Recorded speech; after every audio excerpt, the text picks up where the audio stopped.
আসসালামু আলাইকুম রহমতুল্লাহ। আমরা মুসলমান অনেক আছি রোজা রাখি না, কিন্তু রোজা না রাখার কত বড় শাস্তি।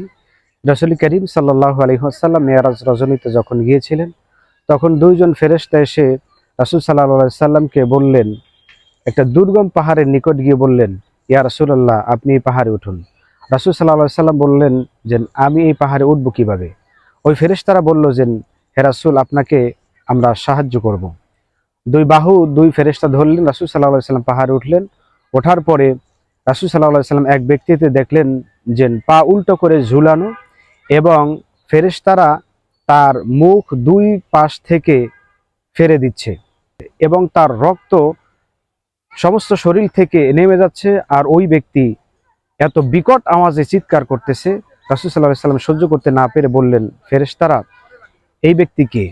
ইয়া রাসূলুল্লাহ, এই ব্যক্তি হচ্ছে সেই যার উপরে সিয়াম রোজা ফরজ হওয়ার পরেও যে রোজা রাখে নাই, আল্লাহ রাব্বুল আলামিন তাকে এই কঠিন শাস্তি তাকে দিবেন। নাউজুবিল্লাহ।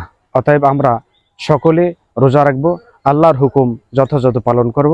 আসসালামু আলাইকুম ওয়া রাহমাতুল্লাহ।